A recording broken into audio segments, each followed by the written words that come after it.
Capacitors का हमने एक न्यूमेरिकल्स भी कर लिए हैं।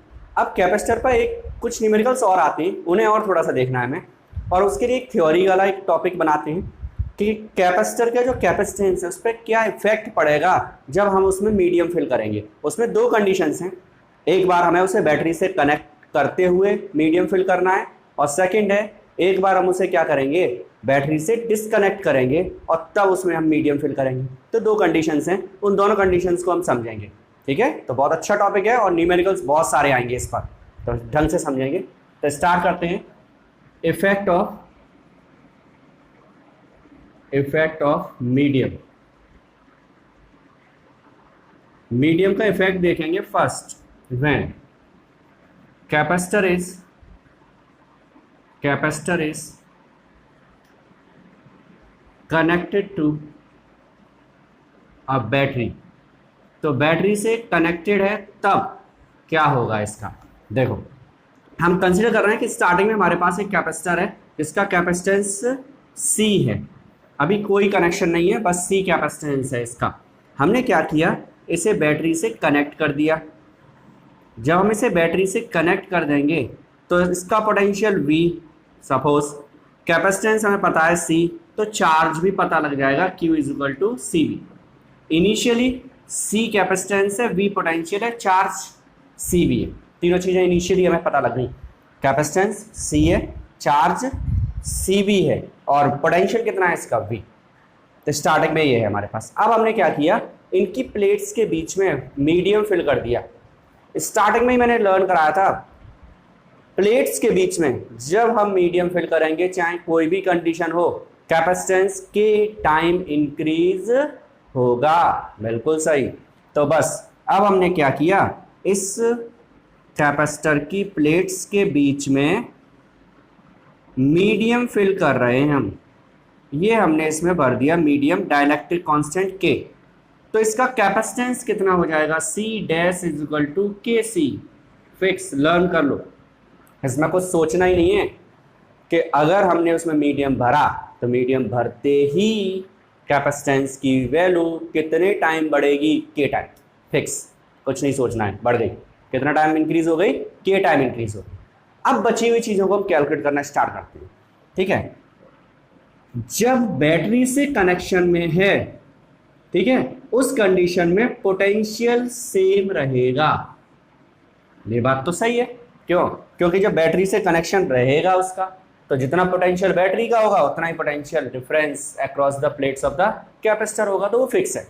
ये चीज़ लर्न करनी है हमें, इस बात को हम इसे लर्न करेंगे, याद रखेंगे कि जब कनेक्शन होगा बैटरी का तो कैपेसिटेंस तो K टाइम बढ़ेगा ही बढ़ेगा, वो तो क्लियर हो गया। साथ ही साथ क्या होगा, साथ ही साथ पोटेंशियल सेम रहेगा। बस ये चीज़ लर्न करनी है। अब इससे क्या है, Q कैलकुलेट हो जाएगा। Q डैश, Q = क्या होता है, CV, तो Q dash = C dash V dash. C dash की वैल्यू KC, V डैश की वैल्यू V, CV कौन है, Q, तो Q डैश के Q के इक्वल हो गया। इसका मतलब यही कि चार्ज भी K टाइम इंक्रीज हो जाएगा अगर हमने कैपेसिटर में मीडियम भरा, वो भी कब, जब वो बैटरी से कनेक्शन में था तब। ठीक है, तो ये Q डैश = कितना आ जाएगा, KQ आ जाएगा हमारे पास में। क्लियर है? ठीक है, इसके आगे बढ़ते हैं। अब अगर हमसे एनर्जी कैलकुलेट करने को बोल दे तो इनिशियली एनर्जी कितनी होगी, ½ CV² होगी। इनिशियली क्या होगी, ½ CV²।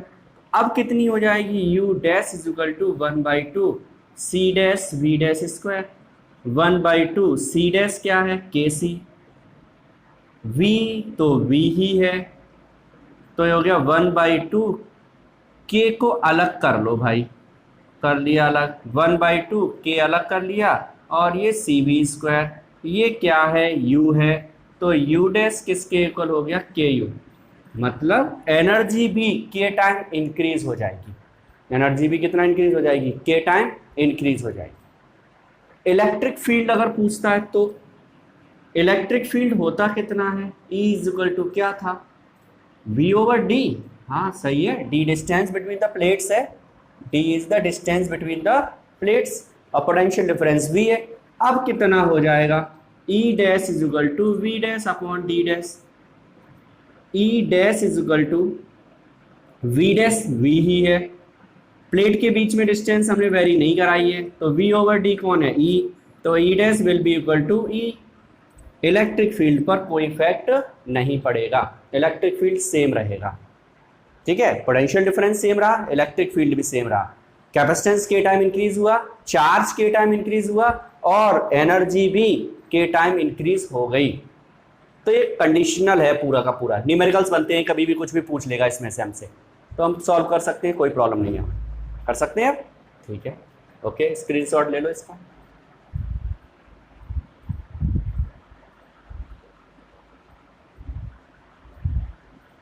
ठीक है, ठीक है। सेकंड, अब बात करते हैं व्हेन कैपेसिटर इज डिसकनेक्टेड और not connected to a battery. Disconnect कर दिया हमने, पहले तो कनेक्शन में था, ये सारी कंडीशन थी, लेकिन जब हमने इसमें मीडियम फिल किया तो ये की लगा दी थी और की हटा दी, की है, ये डिसकनेक्ट हो गया, और अब मीडियम फिल किया हमने, दोनों में डिफरेंस हो गया। एक बार हमें क्या करना है, हाँ, एक बार क्या करना है, कनेक्शन रखते हुए मीडियम फिल करना है, और दूसरा कनेक्शन हटा देंगे तब मीडियम फिल करेंगे।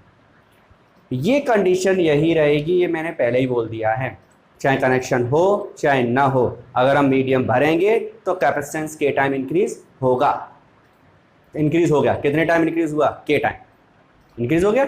अब चलते हैं, अब इसमें क्या लर्न करना है, इसमें हमें ये लर्न करना है कि Q डैश Q के इक्वल होगा। क्यों होगा भाई, इसलिए होगा कनेक्शन है नहीं है, चार्ज का डिस्ट्रीब्यूशन हो नहीं सकता है, तो जितना चार्ज कैपेसिटर के पास पहले था, मीडियम भरने के बाद भी कैपेसिटर के पास चार्ज उतना ही रहेगा। ये हो गया law of conservation of charge. Clear, law of conservation of charge के अकॉर्डिंग ये बात निकल के आ गई कि Q डैश Q के इक्वल होगा। इसे लर्न करेंगे इसमें, तो ये 2 पॉइंट लर्न करने हैं। कैपेसिटेंस तो फिक्स हो ही गया, कैपेसिटेंस तो के टाइम बढ़ना ही बढ़ना है, चाहे कनेक्शन हो चाहे ना हो। फिर क्या लर्न करना है, कनेक्शन होगा तो पोटेंशियल सेम होगा, डिस्कनेक्ट कर देंगे तब मीडियम फिल करेंगे तो क्या होगा, चार्ज सेम होगा। ठीक है, अब हमें क्या चाहिए, हमें V चाहिए, तो V dash is equal to हो जाएगा Q dash over C dash. V dash is equal to Q dash upon C dash. V dash is equal to Q dash क्या है, Q, और ये कितना है, KC। V dash is equal to Q over C, Q over C, V है ये, V is equal to क्या है, Q अपॉन C, तो Q अपॉन C क्या बन गया, V, और नीचे कौन है, K।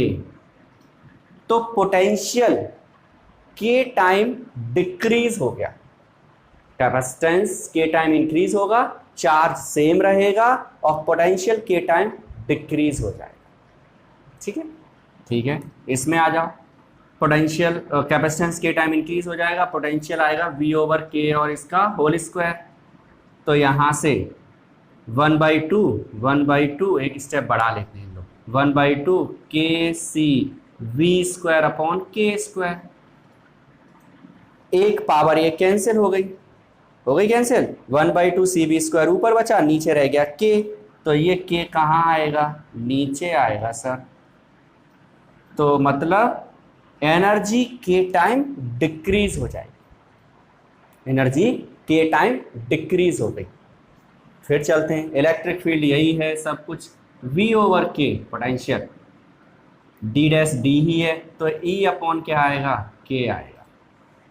तो इसकी इलेक्ट्रिक फील्ड की वैल्यू भी के टाइम डिक्रीज हो जाएगी। तो 2 पॉइंट से बहुत सिंपल सी लर्न करने के लिए बहुत जरा सा मैटर है, वो क्या, और वैसे लर्न क्या, वो तो याद है हमें, जब बैटरी कनेक्शन में है तो एक तरह से पैरेलल है, पैरेलल में पोटेंशियल सेम, और बैटरी को डिस्कनेक्ट कर दिया तो चार्ज कंजर्वेशन लग जाएगा, तो बैटरी को डिस्कनेक्ट करेंगे तो चार्ज सेम होगा, बैटरी को कनेक्शन में रखेंगे तो पोटेंशियल सेम होगा।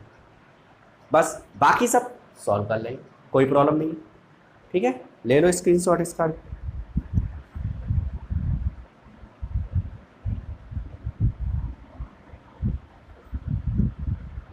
तो ये बात खत्म हुई किसकी, कैपेसिटर की। ठीक है, एक दो टॉपिक डायपोल के और है एनर्जी से रिलेटेड, उन्हें भी यहाँ पर कंप्लीट कर लेते हैं इसी के साथ में।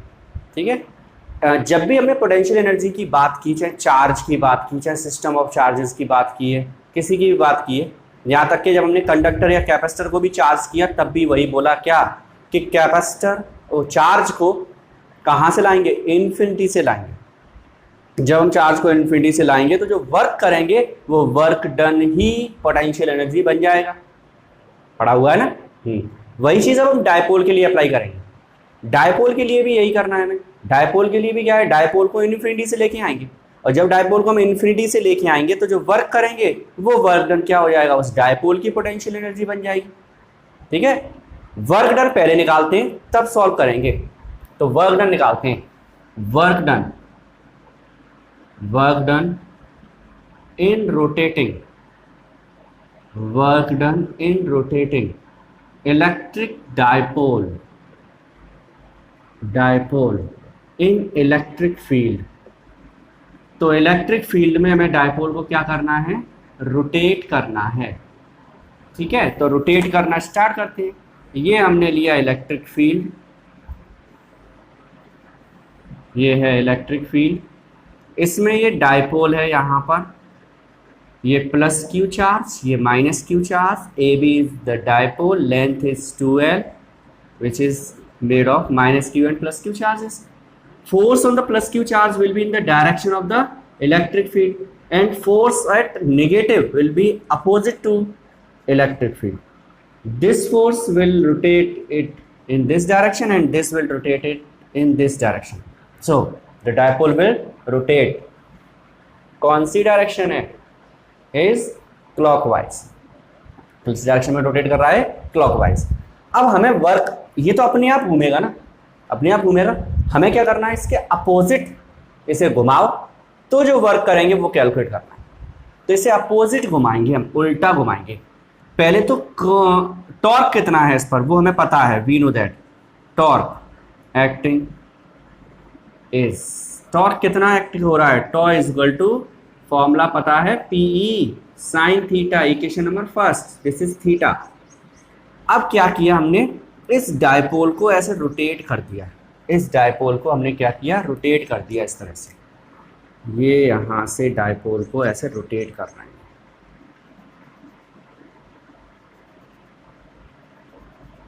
ये डायपोल अब यहाँ आ गया इस जगह पर। कितना रोटेट किया हमने इसे, डी थीटा, कितना रोटेट किया है, डी थीटा रोटेट कर दिया इसे इस तरह से, ऐसे घुमा दिया इसे। यहाँ पर था ये, इसे डी थीटा रोटेट कर रहे हैं। टॉर्क ऐसे लग रहा है, इसके अगेंस्ट वर्क करेंगे, अगेंस्ट ही वर्क होगा, नहीं तो वो अपने आप ही हो रहा है फिर तो अगेंस्ट जब वर्क होगा वो कितना होगा, कितना रोटेट किया है भाई, डी थीटा रोटेट किया है अभी तो हमने। तो डी थीटा के लिए वर्क निकाल दो। Work done in rotating, work done in rotating dipole against electric field. तो डी डब्ल्यू is equal to tau into d theta. Formula 11th class से आ रहा है। हाँ, फोर्स में हमने पढ़ा था work is equal to force into displacement, और जब हमने रोटेशनल मोशन पढ़ा तो हमने पढ़ा वर्क किसके इक्वल होता है, टॉर्क इंटू एंगुलर डिस्प्लेसमेंट। तो torque into angular displacement, torque की वैल्यू क्या है, torque is P sine theta into d theta, ये हो गया d W. So total work done, और कहाँ से कहाँ तक, from theta 1 to theta 2। Conditional लगा दी हमने कि कहीं थीटा 1 पर किसी एंगल पर प्लेस्ड होगा, उसके बाद वो रोटेट होकर कहाँ पहुँच गया, थीटा 2 पर। तो थीटा 1 से थीटा 2 तक वो रोटेट कर रहे हैं इसे। W will be equal to integration theta 1 to theta 2 and p sine theta into d theta. P आ जाएगा बाहर, निकालो बाहर। साइन का इंटीग्रेशन बोलो, साइन का इंटीग्रेशन माइनस कॉस होता है सर, और थीटा 1 टू थीटा 2, माइनस आ गया बाहर, अपर लिमिट है cos theta 2 minus cos theta 1। ये तो पता ही है, अपर माइनस लोअर, माइनस को भी अंदर भेजो, क्यों इसे यहाँ रखो। W is equal to P E bracket cos theta 1, ये हो गया माइनस माइनस प्लस, और ये हो जाएगा माइनस, तो इसे पीछे लिख दिया हमने। ये है work done in rotating a dipole in electric field. Simple सा डेरिवेशन, एकदम आराम से हो रहा है। क्या करना था हमें, इलेक्ट्रिक फील्ड कंसीडर करें, जो फिगर बनाते हो वही कंसीडरेशन है। इलेक्ट्रिक फील्ड कंसीडर किया, उसमें एक डाइपोल रखा, उसके बारे में बोल दो it is made of -q and +q charges and between the end the length between the charges is 2l which is placed at an angle theta. हो गया। इसके बाद क्या करना है, हमें टॉर्क पता था, किस पर टॉर्क कितना एक्ट करता है, PE sin थीटा, तो tau is equal to PE sin theta, torque भी पता लग गया। अब क्या है, टॉर्क जो था वो इसे ऐसे घुमा रहा है क्लॉकवाइज डायरेक्शन में, हमने क्या करना है, इसे उल्टा घुमाया, कितना घुमाया, d थीटा। जब हम इसे d थीटा उल्टा रोटेट कराएंगे सॉरी d थीटा इसे रोटेट कराएंगे, वर्क करेंगे, वर्क डन क्या होगा, फोर्स इनटू डिस्प्लेसमेंट होता है, लेकिन जब हम रोटेशनल की बात करते हैं तो वो टॉ d थीटा हो जाएगा। टॉ की वैल्यू पुट करो, इंटीग्रेशन करो, आंसर आ जाएगा तुरंत। हो गया सॉल्व, ठीक है। हो गया स्क्रीनशॉट, ठीक है। इसकी कंडीशंस और लेनी है हमें, क्या लेनी है इसकी कंडीशंस। कंडीशंस लेंगे तो ये फिगर हटा देते हैं, फॉर्मूला हमारे पास है ही, देखो conditions.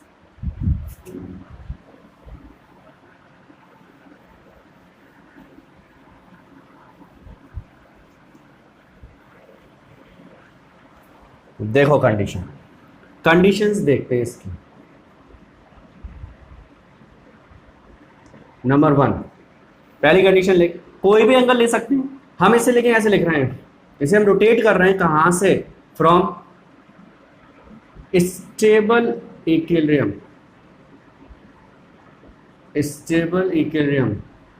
To theta. Stable equilibrium का मतलब हो गया θ1 0। याद करो टॉर्क में मैंने दोनों कंडीशंस बताई थी, स्टेबल इक्विलिब्रियम θ0, अनस्टेबल इक्विलिब्रियम था 180। याद आ गया। तो θ1 0 स्टेबल इक्विलिब्रियम से कहां तक ले जा रहे हैं, थीटा तक, तो θ2 is equal to theta. Work done का फॉर्मूला लगाओ, PE bracket cos θ1 cos 0 minus cos θ2 cos theta. PE cos 0 की वैल्यू 1 माइनस cos थीटा। ये आ गया वर्क डन, कहां से कहां तक, from stable equilibrium to theta, from stable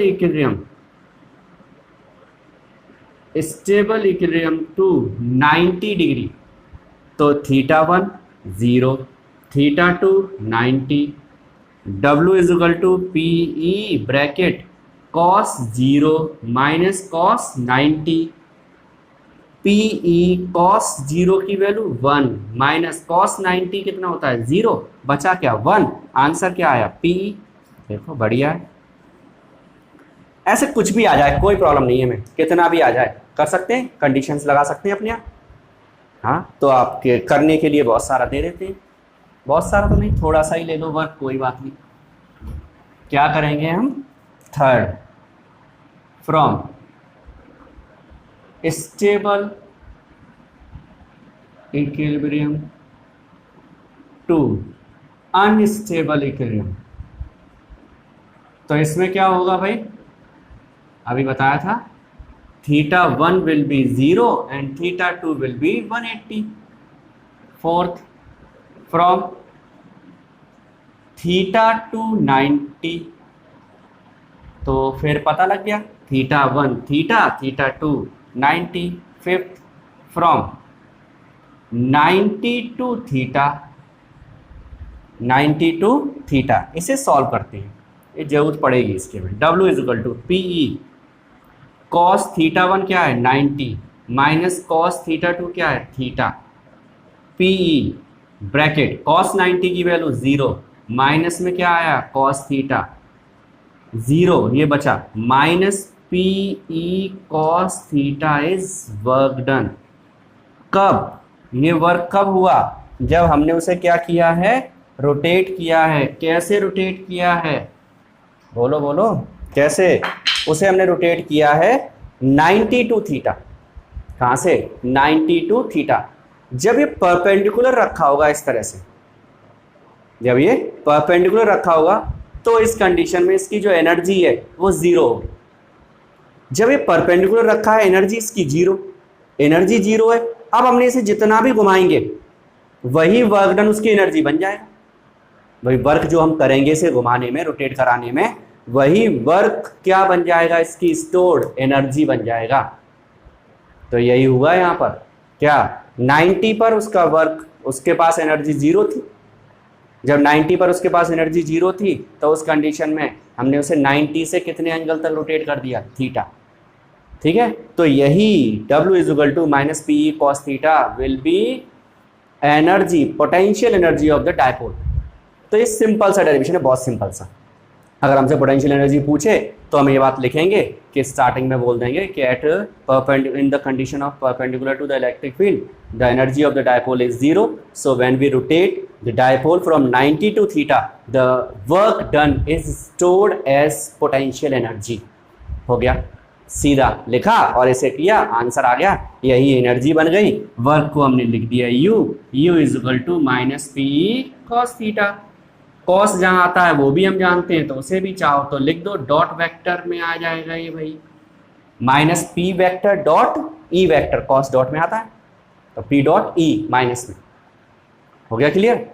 एक डेरिवेशन और भी हो सकता है इसका, वो क्या हो सकता है, वो ये हो सकता है कि इस डायपोल को हम इन्फिनिटी से लेके आए, डायपोल कहाँ से लाएं, इन्फिनिटी से, और फिर वर्क करें, फिर थीटा एंगल पर सेट कर दें, तो भी आंसर यही आएगा। तो वो थोड़ा सा बड़ा डेरिवेशन हो जाता है, कर उसे भी लेते हैं। ठीक है, देखो कैसे करेंगे हम इसे। एनर्जी चाहिए हमें, क्या चाहिए, एनर्जी। तो ये स्टेबल अनस्टेबल ये छोड़ दिए, अपने आप करने हैं। ओके, इसी प्रोसीजर से अपने आप पूरा का पूरा सॉल्व कर सकते हैं हम इसे। ठीक है, कर दें रेस। ओके,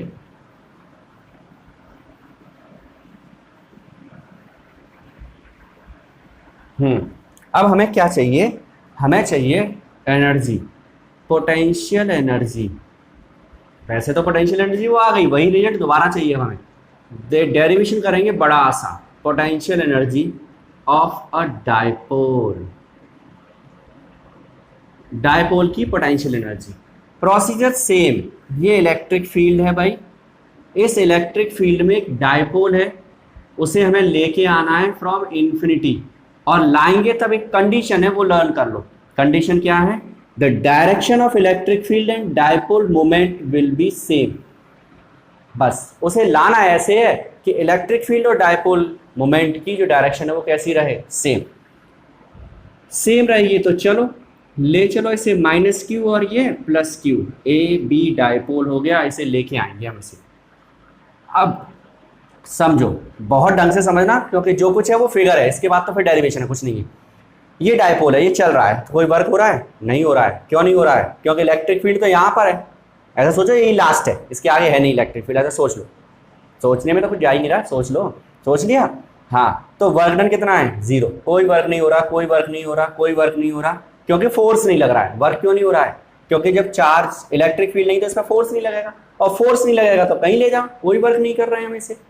ठीक है, अब इसने क्या किया, माइनस क्यू चार्ज ये है, सोचो ब्लैक वाला पोर्शन, ये एंटर किया इसके अंदर। जैसे ही एंटर करेगा इसके अंदर, माइनस क्यू चार्ज पर फोर्स किधर लगेगा, opposite to electric field, the force will be opposite to electric field. तुरंत फोर्स लगा इधर और उसने पकड़ के इसे खींचा, तो तुमने कुछ किया, नहीं किया, फोर्स खुद लगा और खुद ही खींचा, और खींच के चला गया अंदर, यहां आ गए। अब ये पॉजिटिव वाला भी इसके अंदर एंटर किया, इलेक्ट्रिक फील्ड की अंदर आते ही पॉजिटिव पर भी फोर्स लगेगा, किधर लगेगा, in the direction of electric field. इस पर फोर्स लगेगा इधर, इस पर फोर्स लगेगा इधर, तो डायरेक्शन कैसी हो गई, अपोजिट, रिजल्ट जीरो।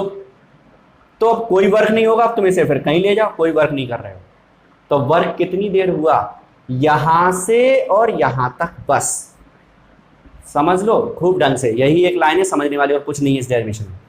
पहली चीज तो कंडीशन ये है कि हमें इलेक्ट्रिक फील्ड में लाएंगे तो डायपोल मोमेंट की और इलेक्ट्रिक फील्ड की डायरेक्शन सेम होगी, एक कंडीशन। दूसरी बात, जब हम इसे यहाँ पर घुमा रहे हैं, ले जा रहे हो, तुम इसे कोई वर्क नहीं कर रहे हो, रीजन इलेक्ट्रिक फील्ड नहीं है, फोर्स नहीं है, फोर्स नहीं है तो वर्क नहीं है। लेकिन जैसे ही हम इलेक्ट्रिक फील्ड में एंटर करेंगे, माइनस क्यू चार्ज पर फोर्स लगेगा अपोजिट टू इलेक्ट्रिक फील्ड, तो वो इलेक्ट्रिक फील्ड के अपोजिट लगते ही वो उसे अपने आप खींचेगा, तो ये वर्क होता हुआ चला गया, यहाँ तक आ गया। फिर पॉजिटिव भी अंदर आ गया इसके, जब पॉजिटिव इसके अंदर आ जाएगा तो पॉजिटिव पर क्या होगा, in the direction of electric field, force इधर लगेगा और वो उधर लग रहा है, रिजल्टेंट हो गया 0। अब इसे तुम कहीं ले जाओ, फिर कोई वर्क नहीं हो रहा, इलेक्ट्रिक फील्ड में भी वर्क नहीं हो रहा। तो इलेक्ट्रिक फील्ड में भी वर्क केवल कितनी डिस्टेंस तक होगा, इसकी लेंथ यानी कि 2L तक। ये वर्क ही निकालना है, बस इतना वर्क निकाल दो।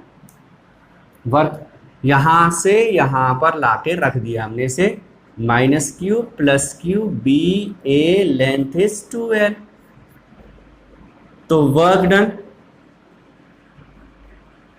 W1 कह देते हैं इसे, अभी 1 क्यों कह रहे हैं अभी बताएंगे। W1 इज इक्वल टू क्या है, फोर्स इनटू डिस्प्लेसमेंट, सही है। फोर्स कितना होगा, -QE, नेगेटिव चार्ज पर है, और इनटू क्या है, DL, -Q into DL, DL क्या है, 2L है, 2L ही लिखो ना इसे, Q into 2L into E, Q into 2L क्या है, P, माइनस में क्या आया, P, W1, equation number first. अब हमने इसे यहाँ लाके ऐसे रख दिया, ठीक है। अब लेकिन इसे यहाँ से हम ऐसे घुमा रहे हैं थीटा एंगल तक, यहाँ से थीटा एंगल तक घुमा रहे हैं।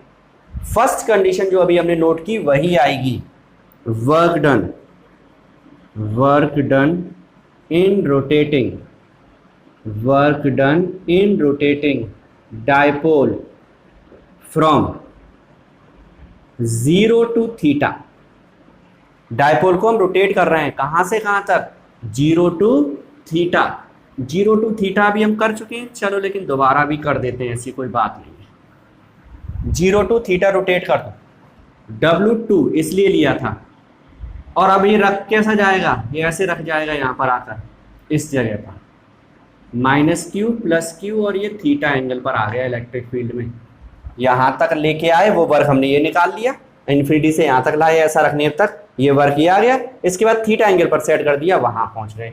W2 is equal to PE cos 0 - cos theta, PE cos 0 की वैल्यू 1 - cos थीटा, ये हो गया W2, equation number second. So total work done in bringing dipole from infinity to theta angle at electric field, W is equal to, add कर दो, W1 है minus में PE plus ये है PE bracket 1 - cos theta, minus में PE plus PE minus PE cos theta, ये cancel, W is equal to -PE cos theta. This work done is stored as potential energy in the dipole.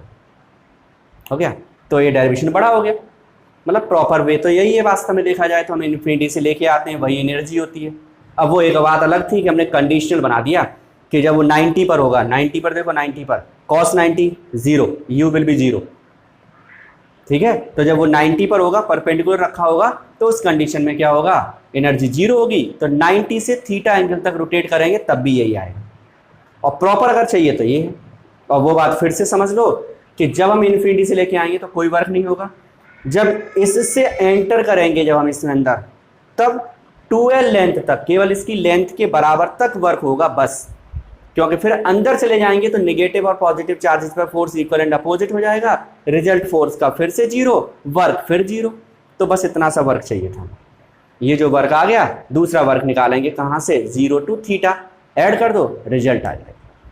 तो ये work done हो गया, या कहो कि energy calculate हो गई डायपोल की, ठीक है। तो first unit of approx complete है। वान डे ग्राफ जनरेटर जो है वो सिलेबस में नहीं है, तो उसे हम नहीं कर रहे हैं, ठीक है। लेकिन अगर ऐसा लगेगा कि इसकी नीड है तो दोबारा कभी वीडियो उसका भी बनाएंगे। Okay, thank you.